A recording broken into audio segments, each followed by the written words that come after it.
What up? It's your man, the old man Winter, back with another episode of No Holds Barred. I'm gonna get straight into it today. We talking about white bullies, black victims. And today's topic of discussion is in regards to a viral video that's circling the internet showing this big white guy bullying this smaller black guy, and it ends with tragic results. So I'm gonna get straight to it. I'm gonna go straight to the video. Then afterwards, I'll offer my commentary. So here we go.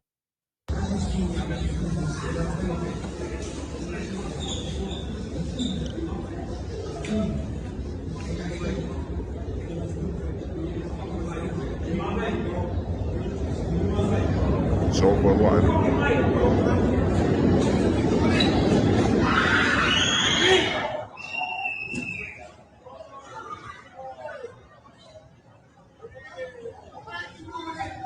Now, as you all were clearly able to see, the big guy, white guy, was flinching at the little white guy several times, standing over him, had him pushed up against the pillar, pretty much choked up, and steady flinching at him like he's about to punch the little guy.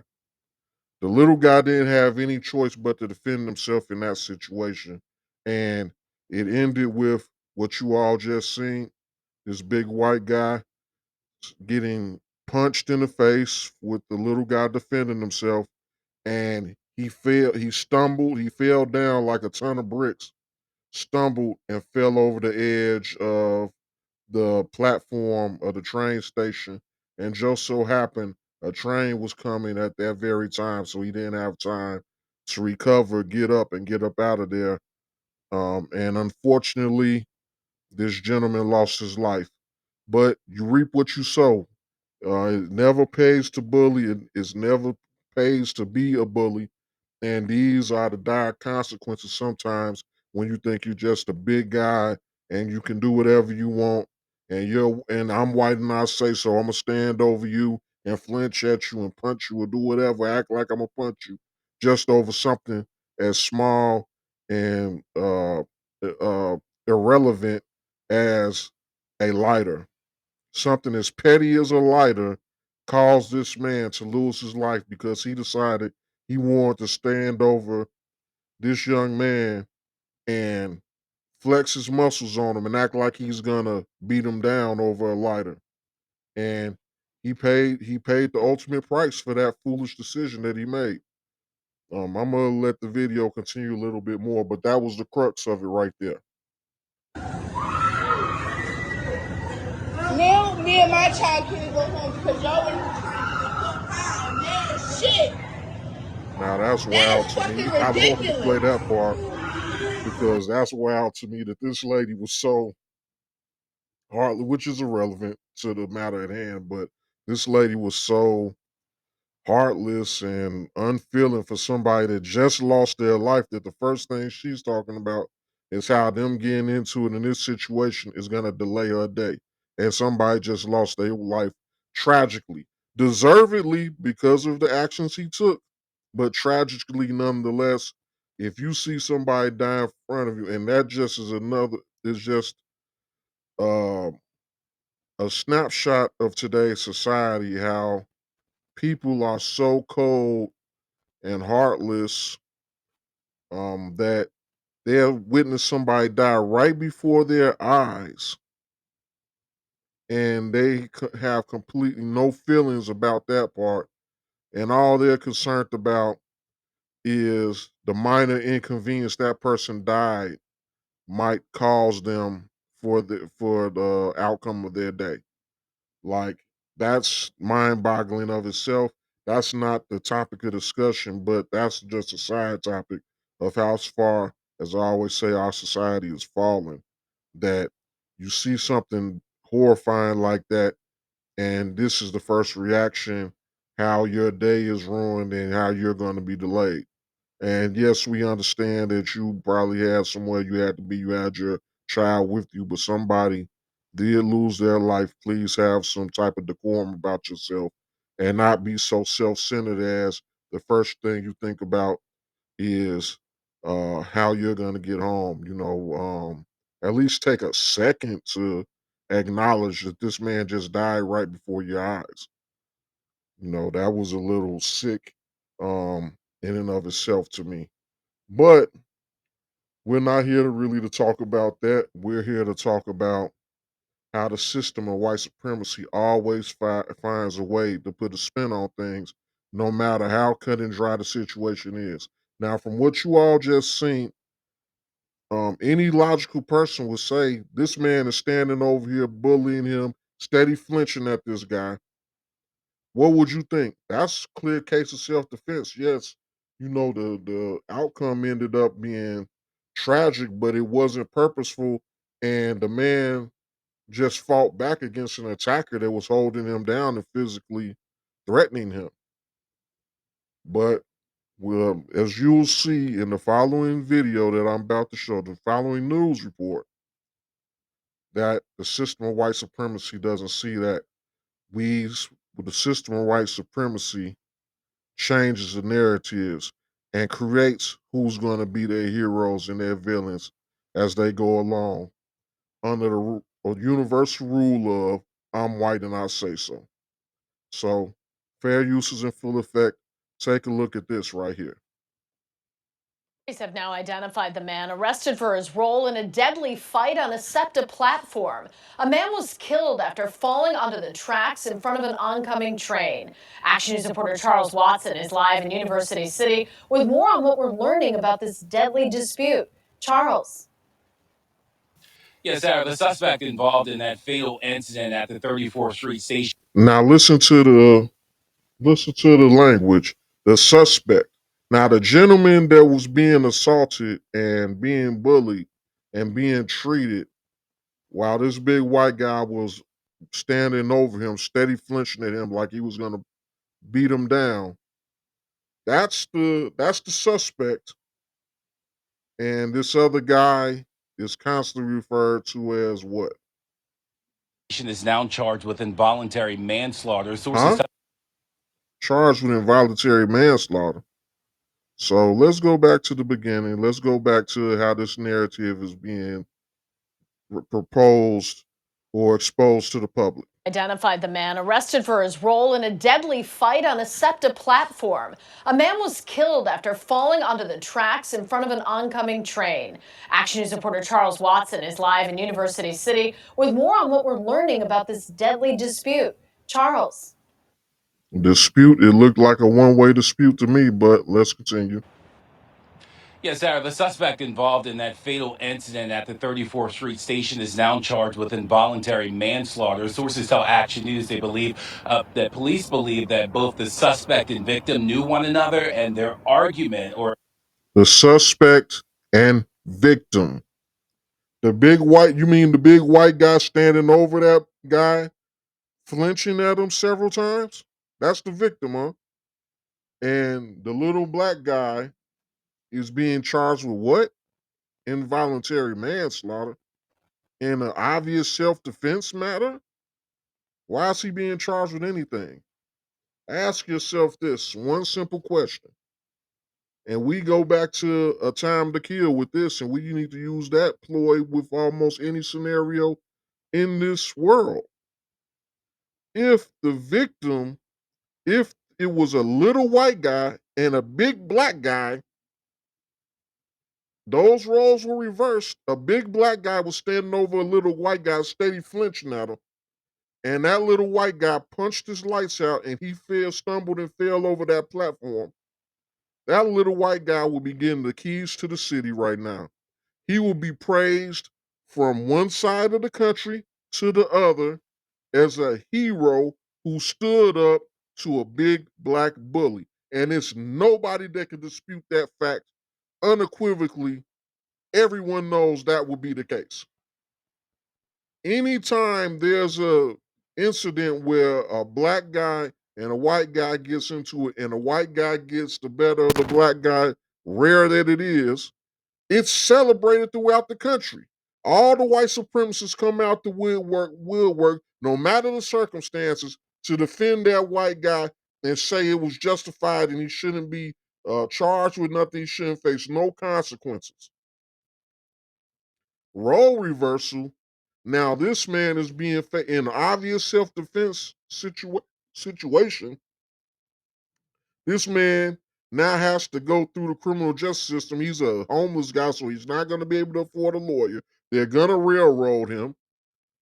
This man has to go through the criminal justice system and fight for his life or not to have to do time or whatever the punishment they want to inflict upon him for simply defending himself from a big white bully. And again, everybody with a lick of sense that's been in this country for 2 minutes would know if it was a little white guy and a big black guy, that man would be getting the keys to the city. They'd throw a parade for this man. He'd have a complete celebration. He'd be celebrated from one end of the country to the other. Joe Rogan and President Trump and probably even Biden and Kamala Harris, all of them would be praising him. All the politicians, all the celebrities, everybody would praise that little white guy for standing up to the big black bully. But what does the little black guy standing up to the big white bully get? Charged with involuntary manslaughter. See the racial double standards when we living in the system of white supremacy? It's pathetic, but I'll let them continue. Or rather, the incident stemmed from an argument over a lighter. Both of the individuals involved in this were not using the system for its intended purpose. SEPTA Chief of Police Chuck Law. Now he wants to deflect to the system and the fact that they're homeless and the fact that they sleep on the train and all that, that has nothing to do with nothing that's going on in the situation. But since there's no way to spin it to make a black villain and a black guy, bad guy in this situation, now they have to deflect. Now they got to talk about, oh, well, they're homeless and they got to sleep on. That has no bearing or factor in this matter.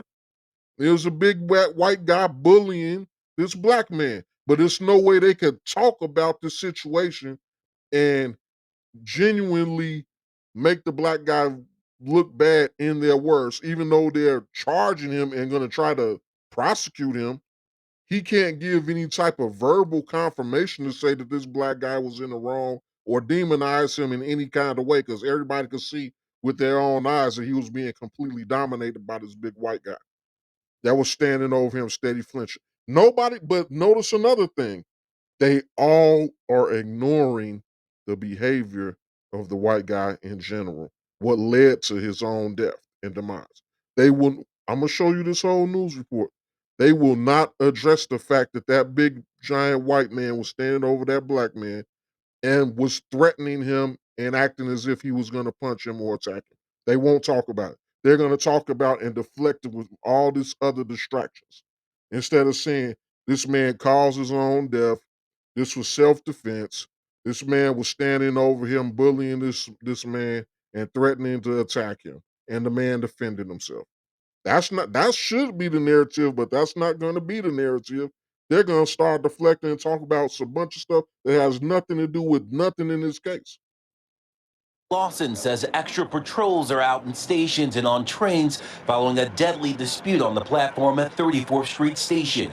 Philly Crime Update posted this video of the altercation that police are now using in their investigation. It shows the suspect, 40-year-old. Notice how they only show a quick excerpt. Now, the video I showed you off top, it showed that big white guy standing over that man, pushing him up against that pillar for a minute, and he flexed him like he was going to punch the man 3 separate times till the man got fed up and finally, defended himself.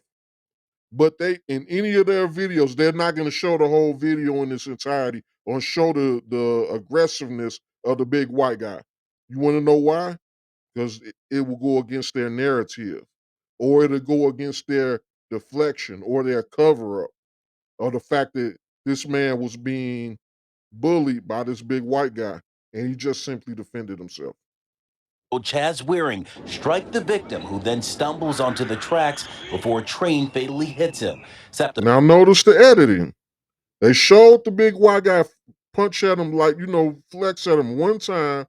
Then they cut all the other times he did it, and then immediately went to the part where the guy punched him back and he fell down, making visually appear as if, okay, maybe they were just having a mutual tussle and this was results. It was like a mutual fight, but no, the black guy was being completely dominated for a while, and he finally defended himself. If they show the whole video in its entirety, it will show the black guy was being dominated and he defended himself. But that goes against the narrative because they have to what make the big white guy the victim, as they refer to him in this video, make him the victim, and the black guy the suspect. See how that works? See how the cult of white supremacy manipulates all scenarios in their favor and creates the narrative that they want you to see? This happens on a daily basis. The police say officers had just left the area minutes before. Had transit police at the station at the time. They had just left the platform. That's how quick this occurred. Yeah, that's crazy. Riders we spoke to were shocked to see what had happened. Many tell us safety on SEPTA is a concern for them, but added they're used to it. I love it here, but it's crazy. I think everyone should just try their best to be cautious, be safe. Both the victim and Waring were apparently unhoused individuals who rode the trains throughout. And notice everything with mainstream media, then this is the problem. And I'll probably do a broadcast just on the propaganda aspect of mainstream media itself, because everybody knows forever since I've been a child. This ain't nothing new. Everybody knows mainstream media chops and screws and edits and everything to create a narrative. They've been doing this forever. That's why when people do interviews, they'll edit and chop up the way you were speaking. Even if you spoke for them for like 2 minutes on the side of the road, they'll chop it up and edit it to get you to be saying what what supports their narrative that they're trying to get across. And it could be completely different than the context of what you were actually putting out there. But they'll put the spin on it and then turn around and say, well, these are your words. Yeah, but if you chop this part and that part and that part, it's a completely different thought than what the original concept of what I was saying was. And they've been getting away with this type of blatant uh slander and libel forever, putting words to people's mouths by editing their thoughts and creating the narrative that they want to be put out there. But let's continue. Throughout the day. At the time of the dispute, Waring had a bench warrant for a 2022 strangulation case in Delaware County. That on top of an extensive criminal history that spans multiple other counties throughout the state. SEPTA says it is working. Again, they will only show when the guy flinches at them one time. They will not show in its entirety all the times that man stood over him and flinched at him and threatened him. And notice, even though they keep showing the video, they never, like I said before, they never speak about the threatening nature of the big white guy over the black guy. They never address it at all. They just call it a fight or a dispute. On a plan to reach out to unhoused individuals on its system, but legally not much more can be done on its part to protect its 700,000 daily riders, which has more than doubled since the pandemic low. Neither me and the Transit Police Department nor SEPTA as a whole is going to solve those problems by ourselves. We need help. Now, look at again the deflection. They're talking about SEPTA, which I guess is the name of like their CTA. I'm from Chicago, so it's CTA for us. I guess that's the name of their train system or whatever. Um, but they keep talking about SEPTA and the homeless problem and the citizens and all that. Now it was two allegedly homeless guys going at each other over a lighter. That has nothing to do with what them sleeping on the platform, or nothing to do with the other citizens, because no other citizens were involved. That has nothing to do with none of the stuff they're addressing. But guess what? They don't have a narrative to villainize the black guy, so they have to talk about everything else as filler in between instead of addressing the elephant in the room. This big white guy that was damn near 3 times the size of this little black guy, was standing over here threatening him, and he ended up causing himself to lose his own life by the actions that he took that day. They'll never say that part. Yeah, and we reached out to the mayor's office to see if they have a plan to help SEPTA with unhoused individuals and violent crime on its systems. As we speak, we have not heard back from the mayor's office, but of course, we will update you once we do. We're live tonight in University City. Charles Watson, Channel 6 Action News, Brian. So yeah, like I said, this is all of that's just nothing. You know, they like I said, they will never actually address what's really going on in this situation. You know, like I said before, the big white guy was attacking this little guy. He defended himself. He got the best of the guy, and that just is what it is. You know, that's the way the cookie crumbles sometimes. But again, the system of white supremacy is gonna always cry foul when they take an L, and they gonna always try to turn any L they take into some type of get some type of consolation prize out of it or something. They do not like taking a complete and utter L.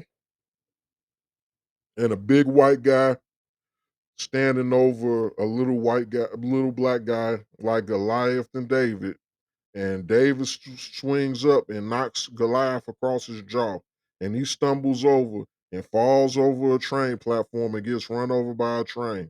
That is not the message white society wants seen in this world or in this country. They definitely don't want a narrative like that propagating throughout the country, because that's a microcosm of what could potentially happen in this country.